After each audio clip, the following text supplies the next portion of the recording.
Assalamualaikum warahmatullahi wabarakatuh. Perkenalkan, nama saya Anissa Zahra dari program studi Hukum Ekonomi Syariah dan dari kelas E. Pada kesempatan kali ini, saya akan mempresentasikan materi untuk ujian akhir semester untuk mata kuliah Sejarah Peradaban Islam. Pada saat ini, saya akan menjelaskan beberapa materi penting, mulai dari perkembangan salah satu daulah Islam, kemudian faktor kemajuan dan kemundurannya, kemudian perbedaan antara imperialisme Barat dan Futuhat Islam, hingga pandangan tentang kebangkitan peradaban Islam masa kini. Semoga penjelasan ini bermanfaat dan dapat memberikan pemahaman yang lebih luas tentang bagaimana peradaban Islam berkembang serta relevansinya bagi kehidupan kita saat ini. Selamat menyaksikan. Soal SPI yang pertama, deskripsikan salah satu daulah Islam. Kemudian yang saya pilih adalah Daulah Turki Utsmani.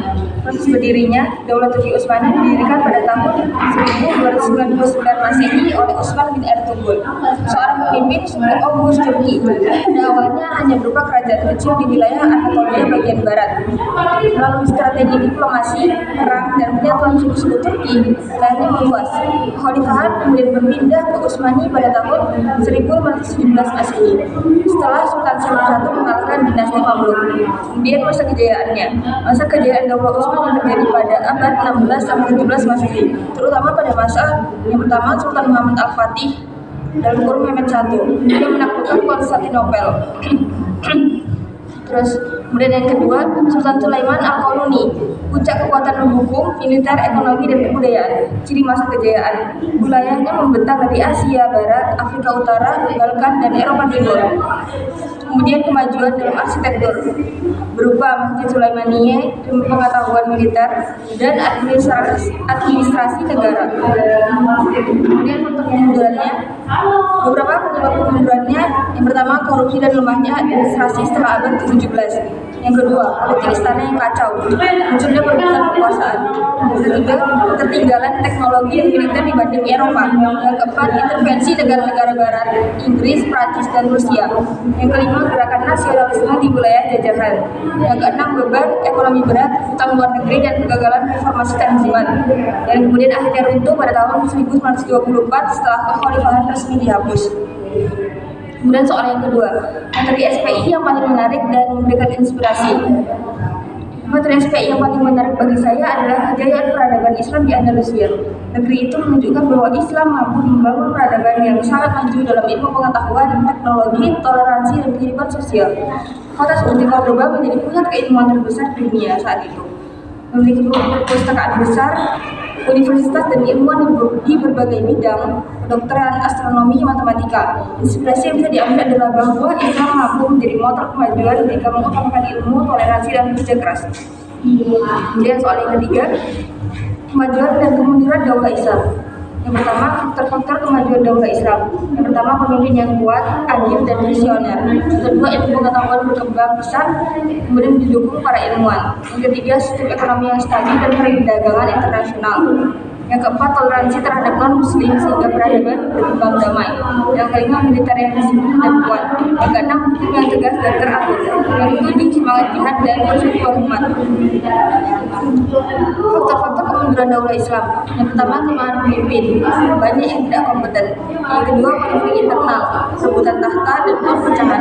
Yang ketiga, kemerosotan moral dan menjauhnya masyarakat dari nilai-nilai Islam. Yang keempat, lemahnya penguasaan teknologi dan ilmu pengetahuan. Yang kelima, pengaruh asing dan kolonialisme Barat. Yang keenam, krisis ekonomi dan korupsi. Yang ketujuh, munculnya nasionalisme sempit yang memecahkan kekhalifahan. Kemudian solusi agar daulah Islam tidak runtuh adalah yang pertama, meningkatkan pendidikan dan penguasaan ilmu pengetahuan. Yang kedua, melahirkan pemimpin yang amanah, kuat, dan mencintai rakyat. Yang ketiga, menjaga persatuan umat Islam dan menghindari perpecahan. Yang keempat, menguatkan ekonomi mandiri dan inovasi teknologi. Yang kelima, menegakkan hukum secara adil tanpa tumbang pilih. Yang keenam, menerapkan nilai-nilai Islam dalam pemerintahan dan masyarakat. Yang ketujuh, melakukan pembaruan Islam tanpa meninggalkan prinsip syariat. Perbedaan antara imperialisme Barat dan Futuhat Islam. Imperialisme Barat bertujuan mengambil kekayaan, sumber daya, dan tenaga kerja negara jajahan. Kemudian Futuhat Islam bertujuan menyampaikan risalah Islam dan membebaskan manusia dari penindasan. Kemudian Imperialisme Barat, penjajahan bersifat eksploitasi dan memiskinkan rakyat.